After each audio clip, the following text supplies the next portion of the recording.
You have been told your entire life that money solves the problem. Not most problems. The problem. The one underneath all the other ones. The tiredness that does not go away after a vacation. The restlessness that follows you into successful years. The quiet sense that something is missing, even when on paper nothing is. You were taught to believe that if you just worked hard enough, earned enough, built enough, the feeling would stop, that the emptiness was a symptom of not having enough. And so you worked, you built, and at some point, you arrived at a version of enough. Maybe not billionaire enough, but more than your parents had, more than you thought you needed. Enough to pay the bills and still have something left over. Enough to take the trips, eat at the restaurants, buy the things. And the feeling did not stop. It got quieter, maybe, for a while. When the new thing arrived, when the account hit a milestone, when the promotion finally came through, for a few days, maybe a few weeks, there was relief. Genuine relief. And you thought, this is it. This is what I was working toward. And then the feeling came back. Not loudly, it never announces itself loudly. It comes back as a faint dissatisfaction, a Sunday evening heaviness that you cannot name, a sense that you are going through the motions, that the calendar is full but the life feels hollow, that you are productive but not alive. You thought money was the answer. That is not a stupid belief. It is the most widely held belief in modern civilization. Entire economies are built on it. Entire lives are organized around it. But here is the thing. It is wrong. Not partially wrong. Not wrong for some people. Wrong as a structural premise. Wrong in the way that confusing a symptom for a cause is wrong. Wrong in the way that treating a fever with painkillers is wrong. You suppress the signal, but the infection continues. And today, we are going to sit with that wrongness. Not to make you feel bad. Not to give you another productivity framework or a morning routine, but because understanding where this emptiness actually comes from might be the only thing that finally makes it make sense. Before we go further, if you are the kind of person who is drawn to this type of reflection, the kind of thinking that does not give you easy answers but gives you real ones, subscribe to this channel and leave a like. This kind of content is rare, and your support is what makes it possible to keep going deeper. Let us talk about the model. The one you were handed without being asked if you wanted it. The model says this: life is a series of problems, and money solves problems. If you are unhappy, it is because you do not have enough resources. If you are unmotivated, it is because you have not yet earned the reward. If you are exhausted, it is because you are not yet at the finish line. And the finish line, it is always implied, involves financial security, a number in the bank, a certain kind of address, a certain kind of car parked outside a certain kind of house. The model also says this: the ones who make it are the ones who push harder, the ones who sacrifice more, the ones who sleep less, work more, delay gratification longer. Discipline is the mechanism. Willpower is the engine. And if you fail to arrive at the feeling of fullness, it is because you were not disciplined enough, not strong enough, not willing to sacrifice enough. This is the model, and it is not a fringe ideology. It is the water most of us swim in. It is the assumption inside every motivational speech, every career counseling session, every conversation between parents and children about the future. Now here is the question the model cannot answer.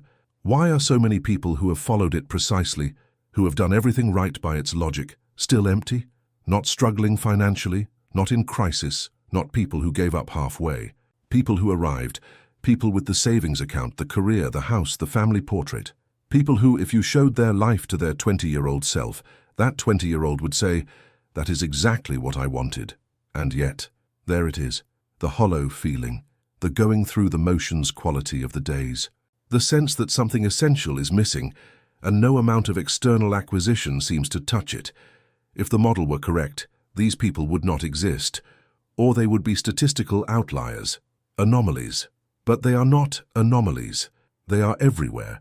They are your colleagues, your friends, your family members. They are quite possibly you. The model fails to explain this because the model was never designed to understand human beings as they actually are. It was designed to produce output, to generate economic activity, to keep people moving toward acquisition, because acquisition drives systems. The model is not interested in your inner life. It is interested in your productivity. And so the failure of the model is not an accident. It is a feature. A civilization that honestly reckoned with the fact that money does not produce psychological wholeness would have to fundamentally reorganize its values. That is a conversation most systems are not willing to have. But you can have it, right now, with yourself. I want you to do something for a moment. Not a technique, not an exercise, just an honest observation. Think back to a time in your life when you had very little. Maybe it was when you were young. Maybe it was during a period of transition, between jobs, between relationships, between versions of yourself. A time when the bank account was low, the future was uncertain, the security was minimal. And now ask yourself, were there moments inside that period that felt more alive than many moments you have had since? Not comfortable, not safe, not secure, but alive, present, connected to something real. For a lot of people, the answer is yes. There were friendships during lean years that felt deeper than anything since. There was a sense of meaning in the struggle that the comfort of later life never quite replaced. There was laughter that cost nothing and landed harder than anything money later bought. This is not a romanticization of poverty. Poverty is genuinely difficult. Financial insecurity causes real suffering, real limitation, real damage to health and relationships and possibility. The point is not that money is bad or that struggle is noble. The point is something more precise than that. The point is, when certain things were scarce, other things became vivid. Connection felt urgent. Meaning felt necessary. Presence was not a luxury or a practice. It was just what happened when the noise of acquisition was not yet loud enough to drown everything else out. And then, as you built the security, as the money came in, as the life organized itself into something more stable and more legible, somewhere in that process, something else quietly left. Not all at once, gradually. The way light fades at the end of the day, you do not see it happening, but at some point you notice the room is darker. Now observe the present moment. If you feel that hollow quality, that sense of being successful but not satisfied, accomplished but not fulfilled, busy but not alive, when did it start? Can you trace it? Was there a specific arrival, a milestone that should have delivered the feeling and did not? A moment when you looked at everything you had built and felt, inexplicably, less instead of more? Most people cannot answer that precisely, because it did not happen in a moment. It happened across 1,000 small moments, each one individually reasonable, each one individually a good decision, and yet collectively producing a life that feels somehow beside the point of what life was supposed to feel like. That is not a personal failure. That is not a character flaw. That is what happens when a human being spends years climbing toward the wrong thing for the right reasons. Here is where most conversations about this subject go wrong. Most of them diagnose the problem as a lack of gratitude, or a lack of presence, or a failure of mindfulness. They say you have everything, but you are not appreciating it. You need to slow down. You need to journal. You need to meditate. You need to reconnect with what matters. And those things are not useless, but they are treating the wrong layer. Because here is the actual inversion, the one that changes everything once you see it. The emptiness you feel is not caused by a lack of appreciation. The emptiness is caused by operating at the wrong level of need. That is not motivational language. That is a structural diagnosis, and it is the difference between someone handing you a better attitude and someone handing you a map. You have been spending your energy, your years, your focus, your sacrifices on the 4th floor of a building whose 1st floor is not finished. You have been decorating rooms that have no foundation. You have been optimizing a life whose most basic requirements are still structurally unmet. And the mind, your mind, any mind, cannot function correctly in that condition. Not because you are weak, because no mind can. It is not that you are ungrateful for what you have built on the 4th floor. The 4th floor might be genuinely beautiful. The problem is that every time you stand in a room on the 4th floor, you feel slightly off, slightly unsteady, slightly like something is wrong that you cannot name, and you have tried to solve that feeling by making the 4th floor better.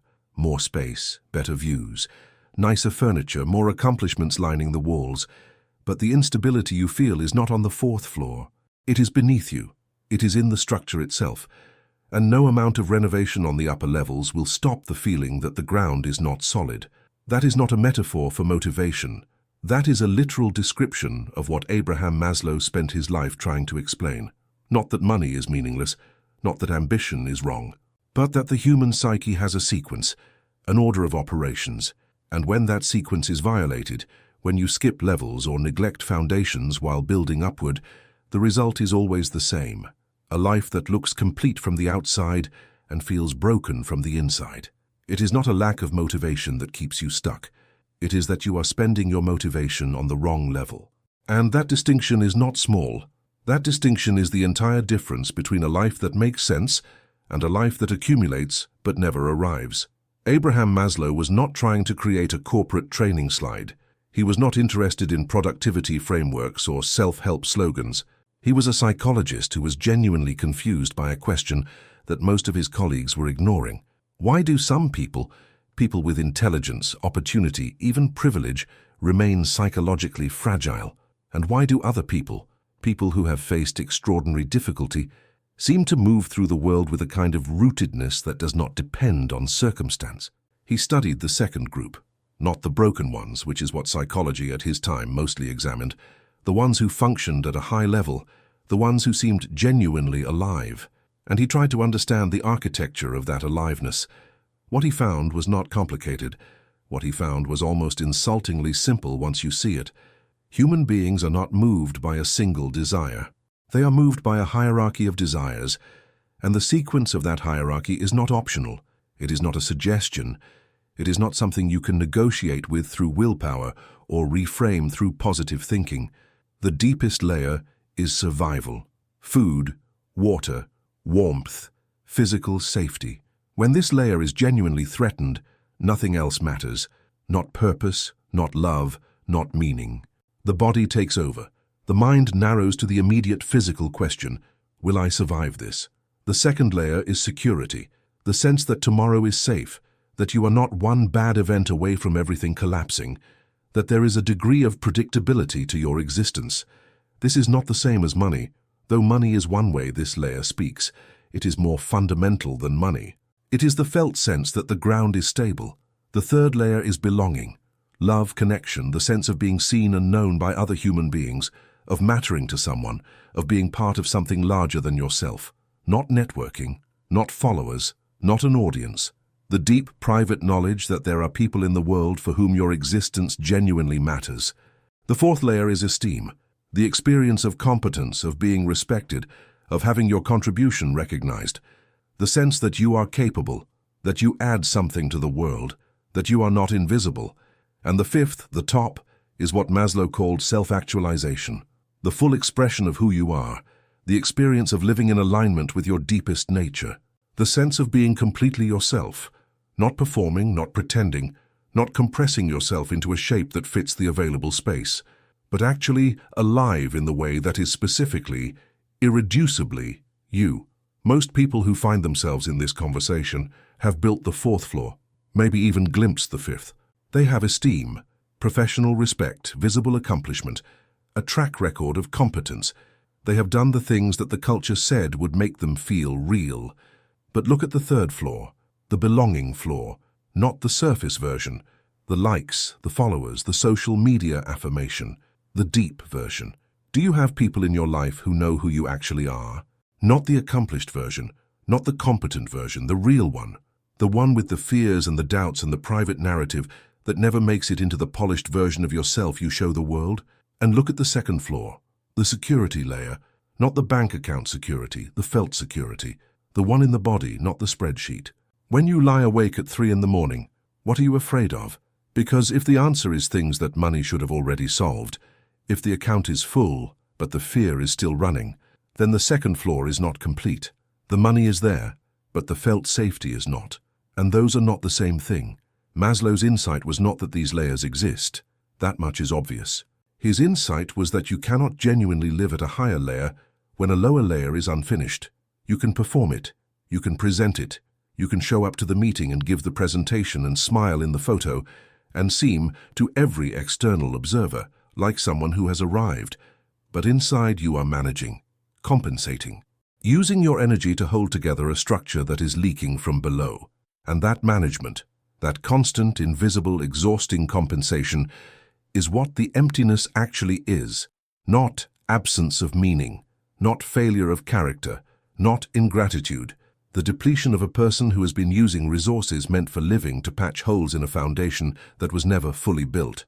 If what you just heard makes something click inside you, If there is a recognition in your chest that this is the thing you could not name, leave a comment below and tell me where you are watching from. Because one of the strangest things about this kind of emptiness is how isolated it feels, even though it is one of the most common human experiences alive today. Now expand this outward, because this is not just your story. This is not a personal failure of architecture. This is the structure of modern civilization.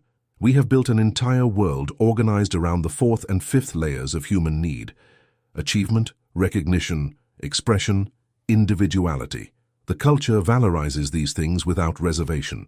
It produces content about them, builds industries around them, publishes the kind of work that tells you your only limits are your beliefs, and that the life you want is waiting on the other side of your effort. And at the same time, the foundations have been quietly eroding. Community, genuine community, the third layer, belonging, has collapsed at a civilizational scale. People in wealthy developed nations report fewer close friendships than at any point in recorded modern history. The number of people who say they have no one they can call in a moment of genuine crisis has been rising for decades, not because people are less sociable, because the structure of modern life has systematically dismantled the conditions under which real belonging forms. We moved for jobs. We optimized for productivity.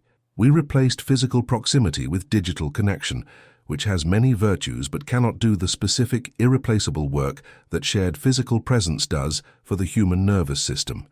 We replaced community rituals with individual entertainment. We replaced the village with the platform. And we are now harvesting the psychological consequences of that replacement. The second layer, felt security, is equally fractured. In an era of unprecedented material wealth, anxiety disorders are among the most prevalent conditions in medicine.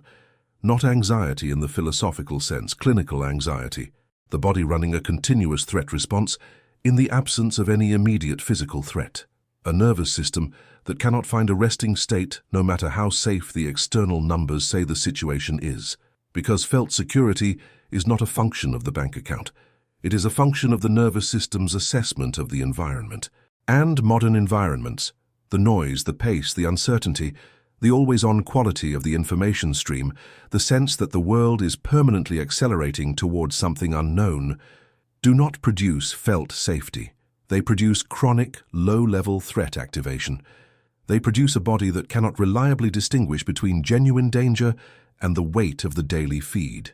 And on top of this eroded foundation, we keep building skyscrapers, careers, personal brands, content strategies, investment portfolios, optimization frameworks, biohacking routines, all of it sincere, all of it intelligent, all of it reaching for the upper floors of the human hierarchy, and all of it subject to the same tremor when the wind picks up, the same crack in the floor, the same 3 in the morning wakefulness that all the productivity in the world cannot quite explain. This is not a conspiracy. No one designed this deliberately. It is what happens when a civilization optimizes relentlessly for measurable output without a corresponding understanding of the architecture of human thriving. It is what happens when the things that matter most to the human psyche, safety, belonging, continuity, rootedness, are systematically deprioritized in favor of the things that are easiest to quantify. Money is easy to quantify. Connection is not. Economic growth is legible. Felt security is invisible. Productivity has a metric. The deep sense of being known by other human beings has no metric at all. And so civilization, like the individual, has climbed, built upward, achieved extraordinary things on the upper floors, and simultaneously, quietly, without meaning to, undermined the foundations that make those extraordinary things feel like anything at all. The result is a world full of people who are, by every external measure, doing well, and who feel, at varying depths of honesty, that something is profoundly missing, not occasionally, structurally, not on bad days, on all the days. That is not pessimism. That is a diagnosis. And a diagnosis, unlike despair, points towards something. You might not like what this implies. Most people, when they encounter this kind of reasoning, feel an initial resistance, not intellectual disagreement, something more visceral than that, a discomfort that the logical mind immediately tries to translate into an objection. The first objection is usually, but I know people with nothing who are also miserable, which is true, and it means exactly what Maslow said it means. That you cannot be psychologically whole at the bottom either. Unmet survival needs produce suffering. Unmet security needs produce suffering. The hierarchy is real in both directions. The point was, never that money is the enemy. The point is that it is not the solution to the flaws it cannot reach.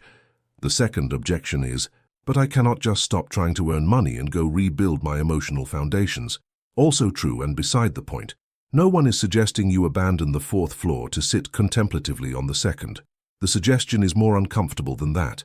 It is to look honestly at which floors are actually finished, and to stop expecting from the higher ones what they cannot structurally deliver, while the lower ones remain incomplete.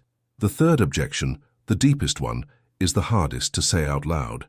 And most people never do say it out loud. It sounds like this: if this is true, then I have been spending my best years on the wrong thing.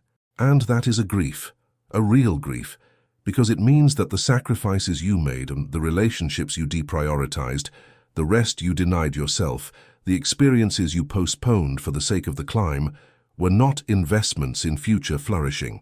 They were deposits into an account that does not pay out what you thought it paid. And the mind resists that conclusion, not because it is false, because it is costly to accept. But here is what is more costly: not accepting it, continuing to apply the same logic to the next decade that has already failed to deliver in the last one, continuing to defer the third floor while you renovate the fourth, continuing to mistake the trembling of an unfinished foundation for a personal weakness that more effort will eventually overcome. The human psyche does not negotiate with this. It does not care how determined you are, how disciplined, how convinced that this time the achievement will finally fill the space. The architecture is what it is. The sequence is real. And the only thing that changes the feeling, not temporarily, not performatively, but structurally and durably, is returning to the unfinished layer and giving it what it actually needs. Not finishing it the way you build a career. Finishing it the way you build trust, slowly, honestly, without shortcuts, with the willingness to be vulnerable to the people and experiences and moments that actually belong to that level of human experience. That is not a comfortable prescription. It does not fit inside a 90-day challenge or a morning routine. It does not produce anything you can screenshot or summarize in 3 bullet points. It requires a different kind of effort entirely.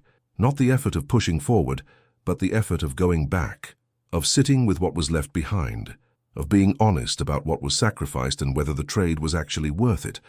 Most people do not want to do that work, because it is slow and invisible, and does not feel like progress in any way the culture recognizes as progress. But the people who do it, the ones who stop and go back down and finish what was left incomplete, are the ones who eventually stop feeling the hollow quality, not because their life became more impressive, but because it became more true. Let us land somewhere. If you have felt that hollow quality, and if you are still here, you have, the most important thing to understand is this: it is not a sign that something is wrong with you. It is a sign that something is right with you. The human psyche's refusal to be satisfied by the wrong things is not a malfunction. It is precision. It is your interior life doing exactly what it was designed to do, telling you with increasing urgency that the current arrangement is not the arrangement that will actually work. Not for a human being, not for the kind of creature that you fundamentally are. You are not a productivity machine that has broken down. You are a person who needs, at the most foundational level, to feel safe. Not spreadsheet safe, body safe.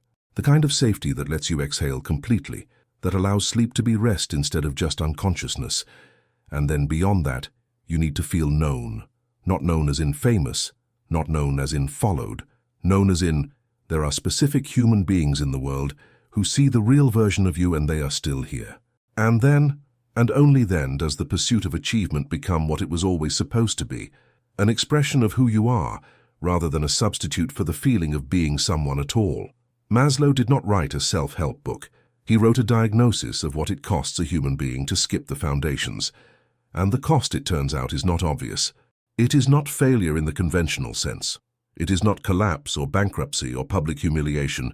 It is something quieter and more insidious than any of those things. It is the feeling of living your life from a slight distance, of watching yourself succeed and feeling beneath the success a faint but persistent sense that you are performing something you were told to want, rather than living something you actually are. That distance, between the life being performed and the life being felt, is not permanent. It is not a sentence. It is a signal. And signals, when you finally learn to read them correctly instead of suppressing them with more effort and more acquisition, tell you exactly where to go. The emptiness is not evidence of ingratitude. It is not evidence of failure. It is the sound of a human being who has built very high and very well, and who now needs to come back down, not to give up, not to undo what was built, but to finish what was left incomplete, to tend to the flaws that were skipped in the urgency of the climb, to go back to the belonging that was deferred, to repair the felt safety that the account balance alone was never going to provide, to let other people in, genuinely in, past the competent surface and into the real interior. That is not a setback. That is the actual work. The work that no one tells you about because it is slow and invisible and does not produce anything you can put on a resume or share in a caption. The work that cannot be outsourced, cannot be hacked, cannot be completed in a weekend retreat or a meditation app. But it is the only work that finally durably makes the building feel like a home instead of an achievement. The only work that makes the Sunday evening bearable. The only work that gives the 3 in the morning its rest back. You already know what is unfinished. You have known for a while. The voice that named it has been speaking underneath the noise of the busy years, in the pauses between accomplishments, in the moments when the achievement arrived and the feeling did not. You did not ignore it because you were careless. You ignored it because you were told by everything around you that the external work would eventually silence it. It will not. It never has. Not for anyone. But the internal work can. Not quickly. Not with a system or a shortcut or a new framework to install. But with the kind of honesty that says, I am here. I have built what I built. And now I need to go back and tend to what I left behind. Not because I failed. Because I am human. And being human has always meant that the deepest things cannot be purchased, cannot be optimized, cannot be earned through effort alone. They can only be cultivated, slowly, with attention, with the kind of presence that does not have an objective and does not measure a return. That is not weakness. That is, in Maslow's words, and in the truest sense of the phrase, the beginning of becoming fully human. And fully human, it turns out, is the only version of yourself that will ever stop feeling empty, regardless of what the account says, regardless of what the title says, regardless of what any external measure of a successful life has ever been designed to say. The hierarchy is real, the sequence is real, and you are not exempt from it. None of us are. But knowing that, truly knowing it, not as a concept but as a lived understanding, is the first stone of a foundation that finally holds. If this reflection opened something in you, if something here named a feeling you could not name before, or gave language to a quiet truth you have been carrying without a word for it, subscribe to this channel and leave a like. It genuinely helps this kind of thinking reach more people who need it. And sometimes, the only thing that changes a life is finally hearing, in the right language, the thing it already knew.